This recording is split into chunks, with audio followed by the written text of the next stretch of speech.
Hi, everyone, and welcome to the Collective VC podcast. Today, we're joined by Ziyaan Virji, and he's a super interesting guy. Again, I'm cautious of messing up my introductions because all of the guests I have on are doing so many different things.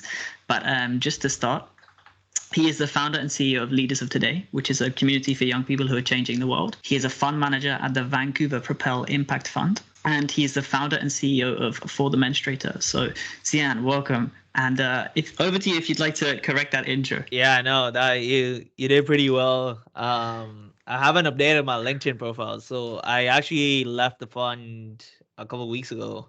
And right now I'm mostly focused on Leaders of Today, but you got pretty much everything right, so you're good. So yeah, how is your focusing on Leaders of Today, and what are you getting up to at the moment? Yeah, so to give people sort of an insight on what Leaders of Today is on a mission to build the largest community of young people around the world. The way I see the business is in four main verticals. And so the first vertical is our content side of things. We used to have a podcast that we plan to bring back, and then we do a bunch of social stuff. The second pillar is community, and with that we doing a bunch of in-person events. We plan to do more of these larger scale events too, and then also do like smaller, more intimate meetups for people on different verticals. At some point, we'll also have a community platform. I don't know what that actually looks like, but that's something we've been talking about. The third kind of pillar is we have a consulting side to our business. So right now we're consulting with we have two clients. One is International Baccalaureate, and the other is this. It's called D Schools. It's an AI course for high schoolers. And primarily, our goal with the consulting side of the business is how do we work with different brands and organizations on strategy on how to engage young people, whether it's from a social media perspective, whether it's newsletters, whether it's events, partnerships, and so forth. And the last kind of C is code. And so we're building a product on the back end to see how we can democratize access to resources and opportunities for young people. And that's something we've been testing out and playing with. But that's where I'm kind of at with Leaders of Today. I know that was a long way of answering a question, but it's good. It's I don't share a lot of that online yet, because it's been a lot behind the scenes work too. For sure. And that's what stood out to me the most is when you said democratizing access to these opportunities. That's obviously the key purpose behind the entire project. So I was wondering if you could speak a little bit as to why that's so important to you and what made you want to get into that in the first place. 100%. So I've been in the youth social impact, youth entrepreneurship kind of space for the last 7 years. I'm from East Africa. I was born and raised in Tanzania. Moved to Kenya for boarding school when I was 14. And throughout my journey in the last 7 years, especially, I only moved to Canada 3 years ago, and especially starting off at an early age, with no kind of experience, no family background in this space, like it was really hard to access certain resources and opportunities. And I noticed that my peers in this part of the world or in Europe, there was just there was just a lot more available to them. Um, and it took me a lot of work, a lot of, there's a lot of gatekeeping in this space. And so it took me a lot of networking and a lot of work in this last 7 years to break those gates and get access to certain networks and opportunities. And now I'm in a position where I have built that out, and I see a lot of other young people that reach out to me like, how did you get this conference? How did you get this scholarship? How did you work with X organization? And for me, it's like we gotta remove all these gates. We gotta remove um all these different barriers for young people to achieve what they want to achieve, and that's sort of my mission behind doing that. I definitely agree with that. I see all of these great conferences, and too often than not, they don't have, a student price or some sort of bundled experience where students or early career professionals who don't necessarily have the same opportunities as other people can get in. So I definitely understand what you're saying. Another question in the same sort of arena, is it about the type of opportunities you're putting out there, or is it just about getting all sorts of opportunities available to more people? So there's 5 sort of segments in terms of opportunities that we look at. Right now we are more focused on that social impact space, but so many young people want internships, so many young people want new grad opportunities, so many young people want scholarships for schools. Like there's startup opportunity, there's high school stuff. Like there's a lot of opportunities out there. We've segmented it into 5 sort of places that we're focused on, but right now, obviously, we can't do it all, especially as a team that's very small. And it's only been a couple months, to be honest. So social impact, we're starting there, just called my background and my work, but we plan to eventually be at a point where if you want an opportunity as a young person, you know where to go. And the first thing that comes to your mind is leaders of today because you're part of this community of young people around the world. And I know so many will probably be thinking, what exactly is your background and your work that you keep mentioning? So if you wouldn't mind just talking a little bit about what was the sort of chronological progression that led to creating Leaders of Today? 100%. So grew up in East Africa in Tanzania. From an early age, I grew up in a community where there was very strong values of service, of giving back. Also, living in that part of the world, you see so many issues on a day-to-day basis in terms of inequality and poverty.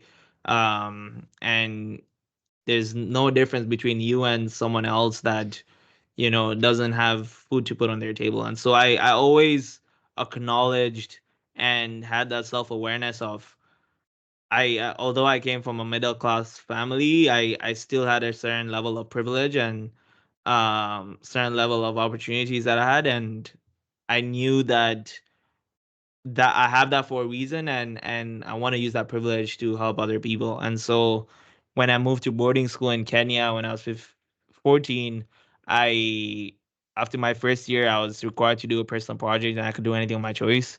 And I watched this documentary on Al Jazeera named India's Menstruation Man. First time learning about menstrual health and periods. Had a conversation with my mom about it, and she told me that when she was younger, she had a point in her life where she didn't have access to menstrual products, and that caused so many other issues for her. And so when I watched that documentary, I had that chat with my mom, I'm like, why is no one talking about this? Why doesn't anyone want to do anything about this, right? Like, and how is it that I've lived my whole life and not known that this is an issue?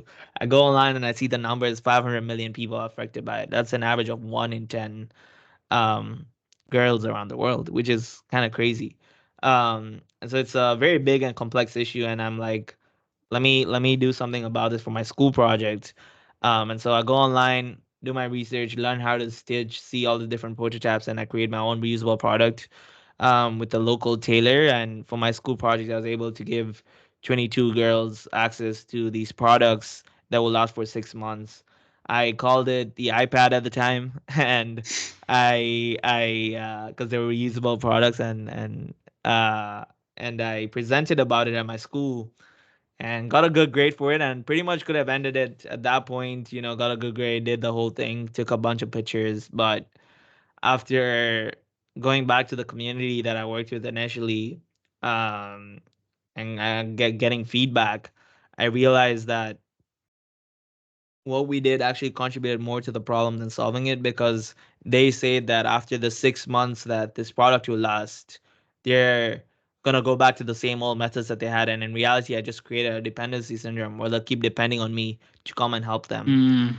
And I slowly started realizing that a lot of organizations around the world, even the most notable ones, do exactly that.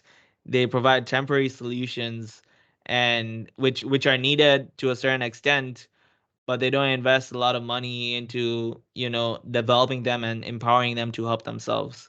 And that idea of don't give a man how to fish, teach them how to fish would always come to my mind. And so I'm like, how do we change that, right? Like, what do we do differently? And so came back to school, we started up a team of volunteers at my high school, and we collaborated with the local group of women with disabilities that actually knew how to stitch and I made reusables as well.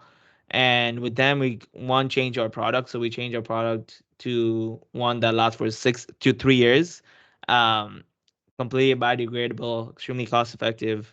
And now it came with all these other elements that I never thought of, things like antiseptic soap, A lot of them wouldn't even have soap to wash these things. Pairs of underwear, a lot of them wouldn't have underwear to wear these products. So all these things are never considered before we change that. And then we also change our approach. And so now going to community, one, we do a needs assessment, we build a relationship with them, try to understand what is the actual problem they're facing and what's the root cause.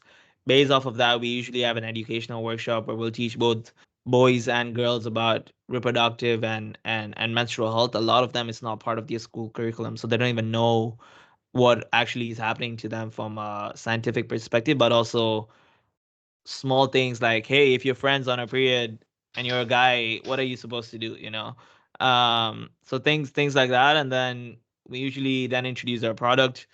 We'll tell them, this is our product, this is how it works, this is how to use it and wash it, these are your other alternatives in case you have a different preference. And then what we also do is we teach them how to make their own. And so, since we use locally available materials, we know after the 3 years that this product lasts, they can now have the skills to make their own products and have lifelong access, right? We then end with a celebration and review phase where we assess the impact of our work, celebrate with the community. And then in some cases, what we've also done is because they have this skill of, stitching and making these products, how do they use that to create entrepreneurial opportunities and sell it within their own community and make some money out of it so that they can come out of the poverty cycle that they're trapped in, because that's the root cause of the problem. They're stuck in a poverty cycle, right? And so it's been 7 years now, grown in scale. Our team has grown to like 150 young volunteers, 10 countries, 25,000 people almost. It's been quite a journey. I decided to take a couple steps back 2 years ago. One, to really just focus on myself because I experienced a level of burnout. That nonprofit work really opened up a lot of opportunities for myself too. So, came to Canada on a full ride scholarship. I worked with different organizations on a board level in the climate, health, education, and eventually started Leaders of Today last year. That's sort of the chronological order of some of our work. I like that. I always ask for the progression just because I think obviously it's a very cliche phrase, but people always see the end product and they don't see the work that goes into that. A question came to my mind when you were talking about that. This isn't what I think, but I've seen it in the sort of female tech spaces and also just questions around women's health. When there's a man at the helm of it, there's always some questions. And I just wonder if you've ever faced any stigma or there have ever been any discussions that have arose during that period. No, 100%. I definitely agree with that. Like, you see all these femtech companies that raise a bunch of like millions of dollars, and it's usually a guy that's running this company. And then you see a woman-led company that does the same thing and they aren't getting as much funding, right? And so I definitely see issues with that. In terms of my experiences, I never saw myself in this space, honestly. Like, before watching that documentary, I didn't even know anything about periods or the fact that, like, girls don't have access to products and how big of an issue it is. And so I kind of just fell into this space. Initially, it was very hard for people to understand why I'm doing this work.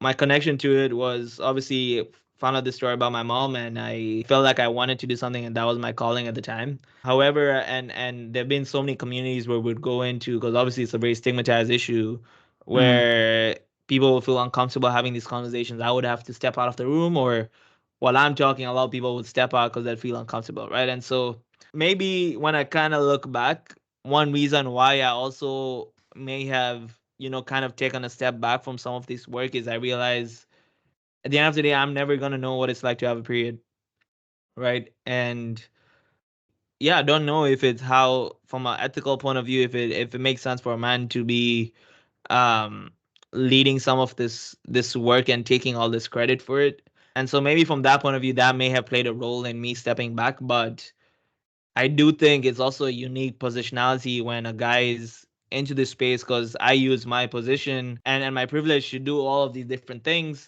but also educate other men and push the needle on how men approach these issues, right? And so a lot of our work was, how do we break the stigma? How do we involve more men into this space? Because unfortunately, all investors, all decision makers from a family perspective to government level, to in the business world. Unfortunately, a lot of dollars are being and how dollars are being used are being decided by men. And if they don't know this issue, how are they gonna create policy that's gonna keep in mind how big of an issue it is? How are they gonna invest in the right company if they don't even know what it's like to suffer from this issue? So I think I played a role in moving that needle a little bit, but I had there's a bunch of reasons why I stepped down.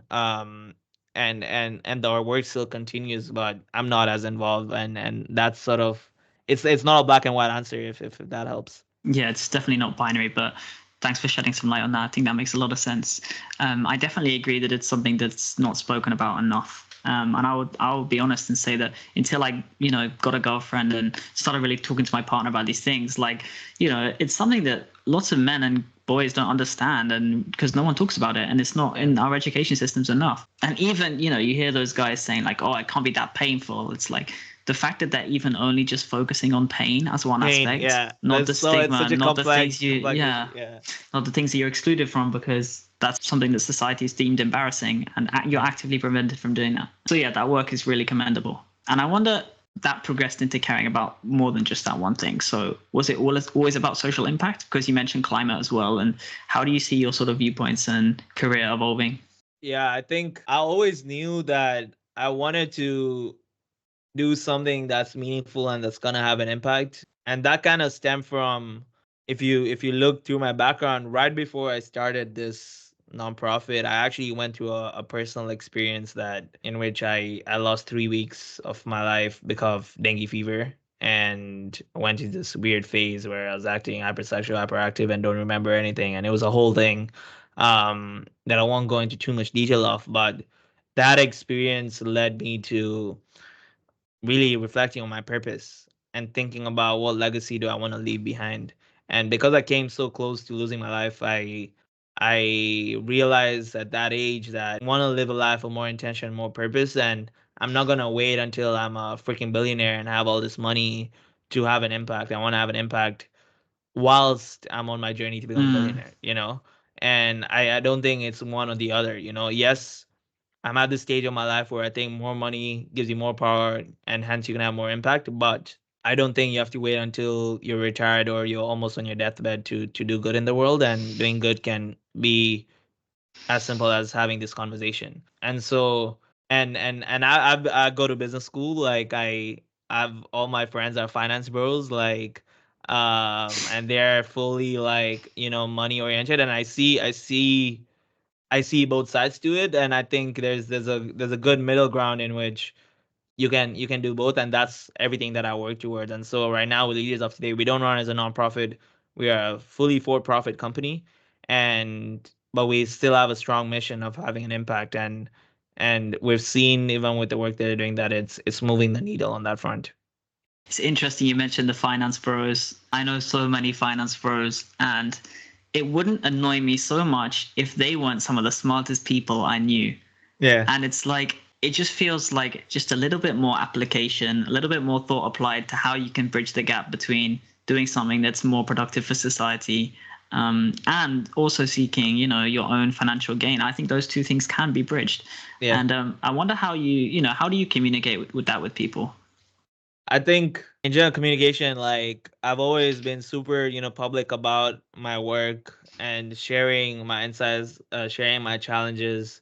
We used to have a podcast, and I'd bring people on that. I spent a lot of time in VC as part of like a school extracurricular, the student led fund Propel Impact that you mentioned, and even with that, we're impact investing fund, and we're fond that it was profitable. We made some good investments and had a good return on it, but we'd also measure for impact, and the impact of some of the companies we invested in were completely tremendous, right? And so I think, yeah, I've always sort of advocated with that, even with all the public speaking I do, even with my social media presence, with our newsletter, like our welcome email at the start. We say like what unites us as a community is this passion and this shared value of changing the world. And no matter if you're in business, if you're in sports, if you're in arts, If you're in social impact, like those values is the type of community that I want to create, right? People that want to change the world, however big or small. Yeah. I love that. I love that. So I'm curious, what were the sort of metrics or measurability aspect of the impact with the fund? So we looked at a range of factors. We had an element of how local the work is, because that was something that was important to us. How does this company contribute to the economy locally, whether it's through employment with like DEI, for example, or whether it's the results of their work, in terms of the different types of issues that they're working. We looked at, elements around, there's a lot of companies that a lot of their work is not impactful, but impact is sort of just kind of embedded in that for a more like PR marketing kind of perspective, right? And they just position their work to make it look like it's impactful. So we really look at that core aspect, whether that work in itself, you could be a company that supposedly outside looking in has impact, but in reality you're paying your people like shit, or you only have white male in your team, like, you have poor work culture, like all these different things. So you let's say a lot of your work is not good for the climate, so there's a lot of factors that we looked into, but that's something that we measure impact by. Is B Corp over there in Canada? So I think, yeah, B Corp is global. Yeah. I think B Corp also has its challenges. I know it's a very thorough process in terms of actually getting a B Corp certification. We don't see a B Corp as in the fund as something that's more impactful. I think for us, we go through our own due diligence process and see what we based on our criteria. Yeah. I think there's also like a difference between actively delivering impact and just not causing harm, right? And I feel like I haven't analyzed the B Corp methodology, super thoroughly, but I feel like it might be more towards if you're just sort of having not a negative effect on the planet, you'll be doing all right. Yeah. And people. Yeah. And I was thinking a little bit about that when you were talking about how it appears from just an outside perspective and incorporating that into investing. I kind of think it's about enabling the people who might never have started a company in the first place and really reaching people who might not have considered how their talents can be put to use properly, because a lot of the time an impactful startup sort of rears its head into the investment sphere and people think, oh, this is super hot, this is super flashy, this is definitely gonna make us returns. But it's like anyone would have invested into that, right? It's like, are you really the impact investor there, or who was more impactful, you or their mentor, or the people who were there for them, right? And I feel like VC has to get more early stage and really get in. Yeah, no, 100%. And just kind of impact in the investing space. So last summer did an incubator. I was trying to build a tech product that helps nonprofits with their fundraising and improve their donor retention rates. And we created this cashback loyalty program in which you can earn cashback rewards and use that cashback to donate to a cause of your choice. And we thought we finally, solved pain points that nonprofits face, but also as a consumer, there's a trend of people that want to shop more, aligned with their values. And this could be perfect. Like no matter what you buy, you get cash back, and then you can decide to donate it. But when we go to investors, we found it so hard because the moment we'd mention nonprofit or impact to a fintech investor or a B2B SaaS investor, like you can tell their level of interest is completely changed. And it was quite we never went anywhere with that. I eventually quit on that project, but um I've seen it from both sides in terms of being on the VC side, but also being an entrepreneur trying to raise money. It's interesting to see, but I do see a lot of hope in terms of investment as a tool to make a difference. And you see a lot of great companies that are super impactful and have come out, and if it wasn't for the people that believed them in the start, they wouldn't have had all this impact. I hear that for sure. So I'm curious, having done a little stint at that fund, is that sort of a direction you might want to take your career, or are you solely focused on building your own projects? I think at this point in my life, I'm definitely more focused on building my own company. I think there's a lot of room to and a lot of opportunity that hasn't been tapped, and I think I have this really unique position with the work that I've done in the past, with my background, and then just with the network and connections I've been able to develop to really build a solid company. Eventually, though, when I do have when I've satisfied my personal needs from an impact Mm, or financial point of view, I definitely hope to like have my own fund one day, because I really think I'd love to have my own fund where I invest in other entrepreneurs, in other projects, even with leaders of today, like in the smaller ways. I try to empower that next kind of generation of innovators. Like we had an event in Toronto a couple of weeks ago, and we had a small like open mic $500 pitch competition, and we had like 16, 17 people pitch for it, and the girl that ended up winning was this 18-year-old girl from Afghanistan that just immigrated here, and she runs a really cool project where she teaches girls in Afghanistan, where education is almost like mm. banned, coding skills. And I thought that's super cool, you know what I mean? So the small ways where I can, I'm always, and I spend a lot of time, mentoring, teaching young people, but eventually I do hope to one day have my own fund and invest in other entrepreneurs as well. For sure. I think it's just that excitement of seeing people so passionate about certain things. Just really gets me going. I'm just like, I could listen to you talk about this for as long as you wanted to. I guess in a similar vein to that, kind of frustrating that VC is kind of like an end of career choice, if you see what I mean. Exactly. Yeah. Yeah, Like because I have a lot of friends in BC, and they're like, you don't want to start in BC. You want to do everything else, and then eventually when you're a little burnt out and have you've because you there's no progression in VC career, right? Like it's pretty hard to get to the next kind of level, right? And make it as a partner or whatever. So mm, um yeah, I have a lot of friends that say like you shouldn't start in VC or whatever. I hear it a lot. It's like emerging managers are doing really well. But when they say emerging, they mean someone who's done a good stint in that sector. They've maybe, I don't know, they've exited a company, not exited, but or failed a startup or something. They've at Yeah. least had a little bit of experience as an operator, and then they step out and they try and raise a fund. And it's not like people who are fresh out of uni and stuff. Because those aren't, like you say, it's a real grind if you really want to go in at like an analyst and try and climb your way up. But it is also Yeah, such an exactly. appealing industry. So I'm like torn between the two, you know? Yeah, but yeah, you'll probably be doing a lot of the dirty work when you start, like all the research, all the decks, like everything. They'll just kind of give it to you. So Obviously what you're building is like a huge community. So maybe you could speak a little bit to what are some of the biggest benefits of running such a large community, but also some of the drawbacks. the benefits of running such a large community is the way I sort of look at it is distribution, right?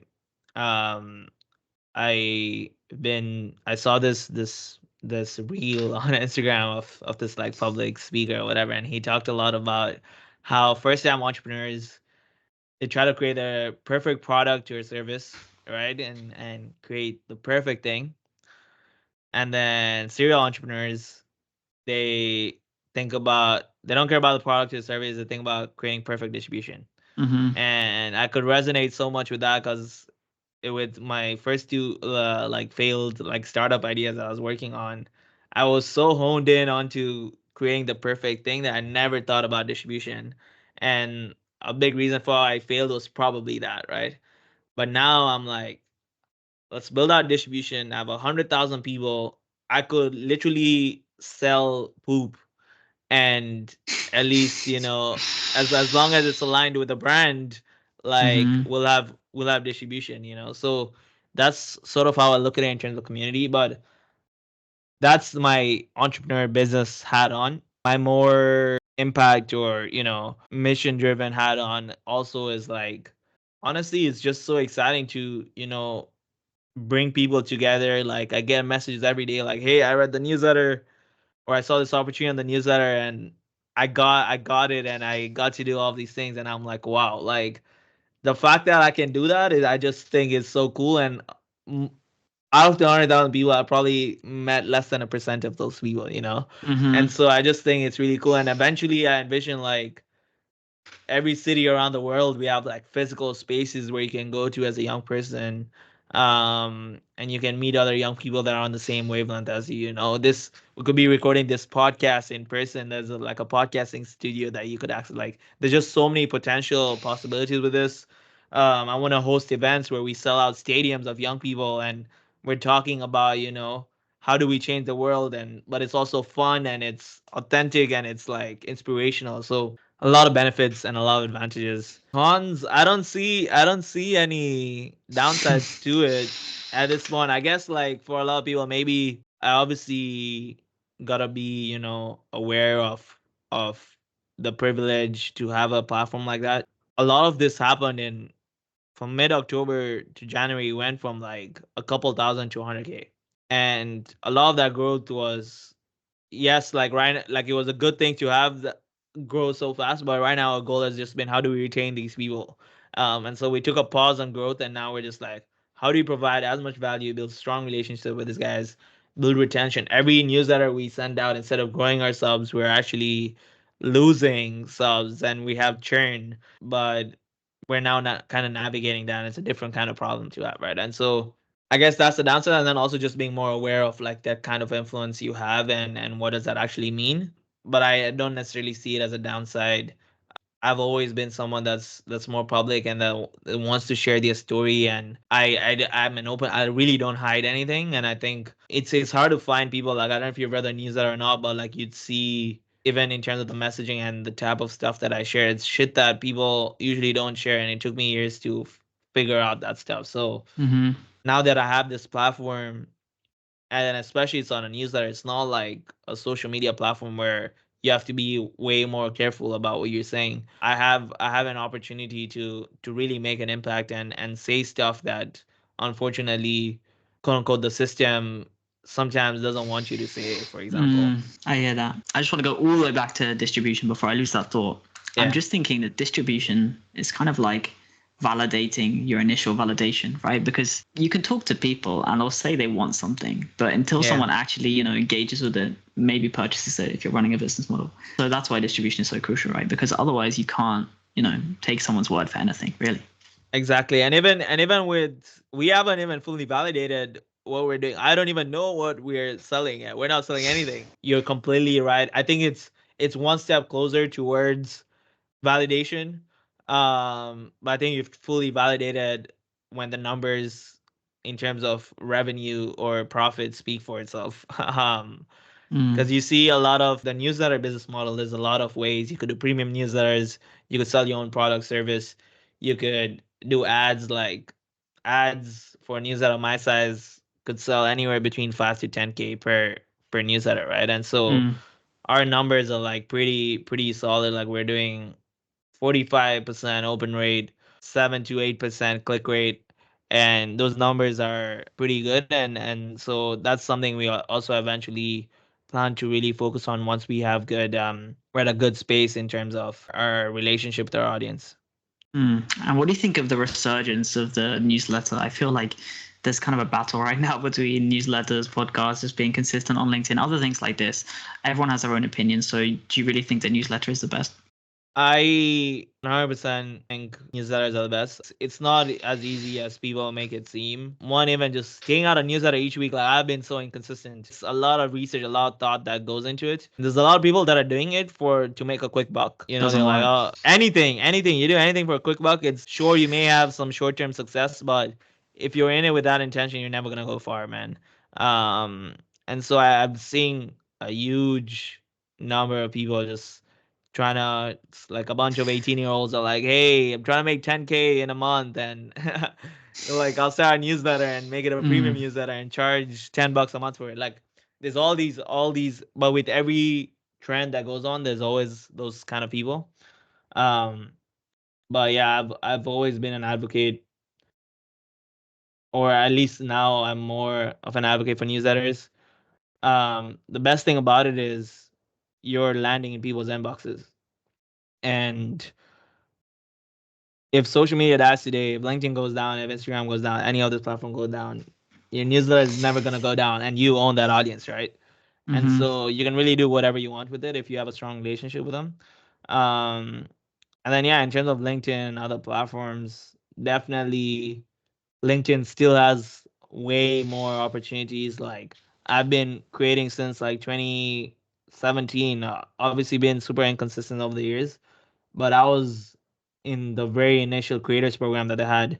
And when they reached out, I'm like, I have like 2,000 followers. Like, why you? And I post like once a month. Like, why are you reaching out to me? Mm-hmm. And they're like, firstly, only 1% of our users post. Wow. Um, and so even if you post once a month, that's you're part of that 1%. I wonder if And that then, statistic's still the same. Do you think? I'm sure it's probably changed.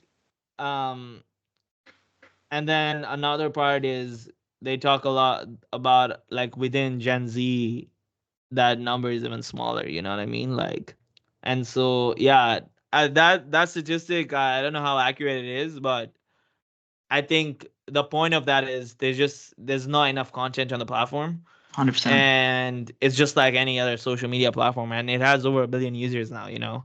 Um, and so it's pretty easy to, if you're consistent, grow, and if you're providing value, grow.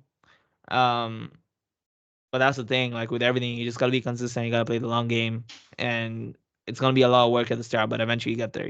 So yeah, just on the topic of LinkedIn, has it really been a 7-year journey to get the follower account that you have now? If there's a way for you to look at my stats, it's so funny. Like I would be such a huge advocate for LinkedIn, and I never actually walk the talk. Um, and Mm. so I tell people, you gotta post every day, you gotta do that whole thing, and then I wouldn't end up posting every day. Even now, like I barely post every day.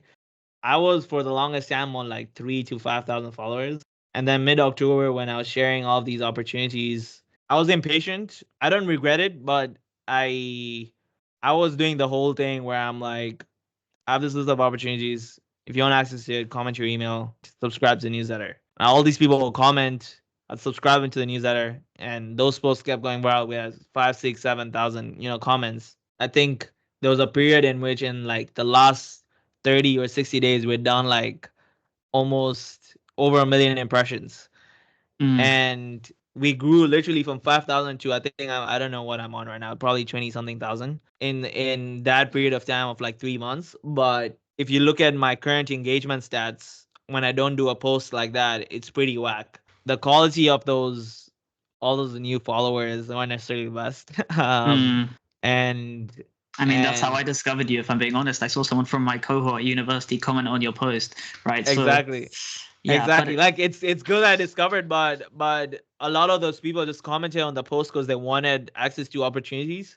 They mm-hmm. didn't comment because of Ziyaan Virji, Interesting. and leaders of today as a brand.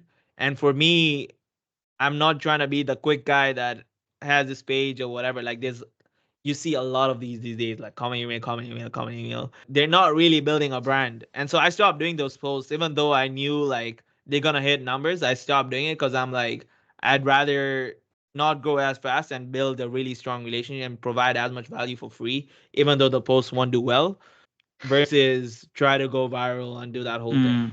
It's kind of like a gimmicky value, and it's not saying you did it as a gimmicky way, because I actually really appreciate those posts. I was like, wow, this is really great value, because all of these people are seeing this stuff. But I see people do it, and they're like, you can access this database if you connect with me, and it's like, is this really what this platform was designed to do? Exactly, Yeah. exactly. And so I also do know, like, from conversations with people, that eventually they're gonna shadow ban all these people. Like, again, the platform wasn't meant to be this. People knew that the more comments you get, the more reach you're gonna get, or the more likes you're gonna get, the more whatever. And so they just found a growth hack in the system Mm-hmm. to do that. But eventually, LinkedIn wasn't created for that. For just like nowadays, I see like every other post, it's like a comment your email post, and I'm like, as much as I did it, like I'm against it right now. I'm like, you shouldn't be doing it. Like, sure, if you want to do a quick growth hack, whatever, like try to do it. And again, the reason why it worked for me, because it's not like I started from 100 followers. Like I already had like 5,000 engaged people. I had a brand of people that were following me. I've done all this work, and so people trusted to comment their email to do that. But if you're a random person and try to do that, your numbers aren't going to be as good. You know what I mean? And what do you think about people who, like you said, the 1% of people are posting, but there's 99% who probably just have it as like a digital CV. It's probably incomplete, and they probably don't see the value in posting. They probably see LinkedIn as like a necessary evil, like a corporate platform.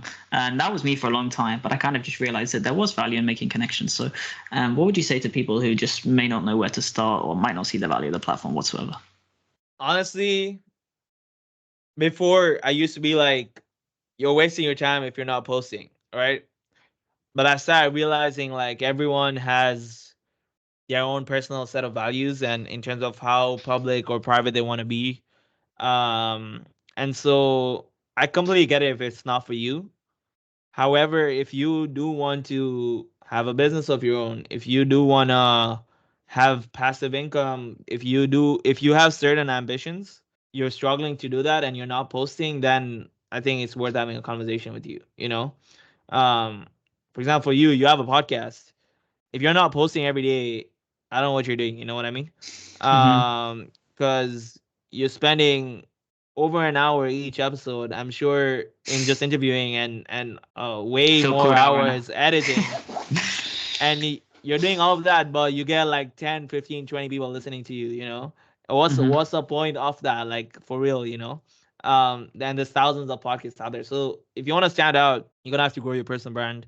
You're gonna have to put yourself out there. It's intimidating, even for me. Like sharing my deepest, darkest secrets on social media is not like I get like I meet people and LinkedIn is a professional platform, and so I have people that know certain sides of me outside of professional capacity color my posting on LinkedIn. But again, I'd rather have someone that has a marketing budget see this content than a random 12-year-old on TikTok see it. You know what I mean? I definitely, if that's the ambition that you have, and those are some of your goals, I definitely recommend posting, just being consistent, provide as much value, but don't do it in terms of, hey, I'll post 7 days and just that. Like I'll just do that. Like it's more than just that. It's like actually engaging with people, actually messaging, reaching out, like using the platform for what it can do versus just posting for the sake of it. Like and you don't even know what you're talking about, you know? Mm-hmm. And how do you handle your inbox? Because I have so much in my DMs that I just need to get around to looking at. But whereas, like 5-10 minutes of thoughtful response if it's actually a good engagement, right? So how do you deal with that? You're saying on LinkedIn or just in general? In general, but LinkedIn especially. Honestly, if you look at my LinkedIn DMs, like it's pretty empty. You'd be Wow. surprised. Like I try to get back to every person that replies to me. My inbox is like my email inbox. Like I usually try to end the day with nothing in the inbox. Um, and so yeah, like I was reading something earlier today. It was just a post by someone that I follow, and they were talking about like a great example of someone that is gonna make it in life is how responsive they are with their emails or whatever. Because and again, there's a bunch of like spammy people on LinkedIn as well. There's so many people that reach out to me, and especially when I'm doing the opportunity stuff, and for some reason they think I'm giving them a job, but I'm really not. Like, and then they reach out to me, they misspell my name. Some of them refer to me as a girl. They're like, "Hey, ma'am, can you please check out my CV and give me this job?" I'm like, "I'm not even recruiting. Like, where do you see that? You know?" Mm. So if it's people like that and if it's cold stuff, like obviously it shouldn't matter. But if it's people that are legit and it's someone that like definitely I'm pretty responsive on that front. And even though I have like this whole newsletter of 100,000 people, like I try to reply to almost every email. And I think it's important, like at the end of the day, it's a person behind that screen. And sometimes I get people like that, and I'll just reply back to them like, "Why are you asking me?" Like I'll literally say, "I'm like, this is unsolicited advice, but this is not the right way to do it. And if you really want a job, like, check out this X, Y, and Z." And they probably hate me for that, but I mean, it's the it's the most reality. valuable thing Yeah, you can give them, right? exactly. Have you graduated? I'm just curious. So I have this term left, and then I have two online courses in the summer, and then I graduate in November. What is it like trying to do all of this stuff and building a brand and being authentic whilst having people around you, for example, at college who might be curious as to why you're doing that or why you're sharing that? Or do you feel any pressure from the people around you? Is essentially what I'm trying to ask. So I'll be honest with you, like, because I started early, I started in high school. Initially, I would have that because I also went to a boarding school where I was always surrounded by a lot of people. And so a lot of people would judge, a lot of people would make fun of me. They'll be like, "Oh, look at this guy trying to, be a Mm-hmm. LinkedIn influencer. Like, look at this guy trying to run a nonprofit in the women's space. Like, make all these jokes. You know how guys are like." And so I used to get to me a lot before, but now I honestly I'm not part of any like big groups or friend circles or whatever. Like, I have my 4 or 5 really close group of friends, and we're all kind of on the same wavelength in terms of what our goals and ambitions are. They definitely call me out on things where I'm not doing necessarily right, but all of them are like extremely supportive. But no, I don't feel any pressure. I'm very intentional about the people I surround myself with. It's that whole thing, you've heard it a million times, but you're an outcome of, the 5 people that 100%. you spend your time with, right? And so for me, I've been really intentional about that, and I've learned it the hard way. I've been in certain friend circles that weren't necessarily the best for me. Um, had a lot of drama socially as well, but right now I'm at a point where I don't necessarily feel that pressure, and I know I have certain goals. I know I had a different starting point as well. um I'm here on a full ride scholarship. I wouldn't come to Canada if I didn't get that scholarship. I just couldn't afford it. I don't have parents that are like, gonna give me X amount of money if I don't find something to do for myself. So I know my positionality, and I'm like, I gotta make it work. And if that takes me going online and sharing my story, not only having an impact, but I'm financially sustaining myself. I'm not in a position where I can pay other people as well. What more can I ask for, to be honest? It's funny looking back, but a lot of those people that make fun of me in high school now come up to me and be like, "Hey, can I get involved? Can I work with you? I really love what you're doing." And I'm like, that's when I be the bigger person, and I'm like, Yeah. you know what? Definitely come work with me. I'm always here for you. I feel so lucky and so privileged to do. Hmm. I also think it's about being cognizant of the spotlight effect, right? It's all too common. We can think everyone's thinking about me and thinking all these negative things, but at the end of the day, really no one gives a fuck, and you just have to get No on with one, it. yeah, no one. Honestly, no one really, as you Christian say, no one really gives a shit. Like, it's honestly just you in your head. Um, and some people get too caught up in that. Um, if people do give a shit, they'll give a shit for like 2 seconds, and then there'll be the next post and the next person and the next. Hmm. Um, what I did find interesting though was, because we had our growth so fast in mid October, from mid October to January, when I just started off with Leaders of Today. I remember that a lot of people I was trying to work with, or trying to get in contact with, or whatever. A lot of them wouldn't give me their time of day, and then just because they saw on social media, oh, 100K, blah blah blah, I started noticing people were just treating me differently, and I'm like, I'm the same guy like from 2 weeks ago. Hmm. But it's crazy to see that that's just how we work as humans. We're social beings, and um why that's the reason why people wear better clothes and have fancier things, because it's just perception. And but I don't get too caught up in all of that. But I find it interesting. I found it super interesting at the time. I'm like, that's so weird, but yeah. Yeah, it's highly superficial, and especially online, it's all a game of optics, right? I mean, I recently did a TEDx talk. It hasn't even been uploaded yet, but I just took a snapshot and I made it my profile picture of me with like the mic. Bro, the amount of requests that get accepted now, whereas before they wouldn't. It's just you realize that everything is all this little subtle little optics engagement things. Exactly. And it's sad because, unfortunately, like, I've been in this like social impact space for the longest time, and I have so many people that will do whatever it takes for the optics, and they spend 90% of their time on the optics and 10% on the actual work. The sad reality is these are the same people that are speaking at the conferences and are traveling around the world and are getting I know paid so many of to them talk. that I want to just name drop right now, but I'm not going Exactly. to. Yeah, and Um, I won't do the same, but you know what? You know the people that I'm talking about, right? It's all a bunch of smokes and mirrors and BS, but the sad part is that's just how the world works. The longest time I used to complain about it, and I don't align with that, but I realize when I completely stopped doing that, and I just focused on my work, I wasn't getting as many opportunities. I wasn't getting funding from my work. I wasn't doing all these things. So I was have to like, be somewhere okay, in between, right? exactly. You gotta play the game to a certain level, as long as it's not misaligned with your values Yeah, and you're at not being detriment. exactly. But and if there's certain people that are being dishonest and are doing those things, then let them do what they want to do. Like at the end of the day, they're gonna get caught up in that, and you It'll don't want to catch be up in with that them. position. Just finally, if you could say something very succinctly, what would you like to say to the leaders of today now? I love to say that as young people, we're not only leaders of tomorrow, we're leaders Mm-hmm. of today.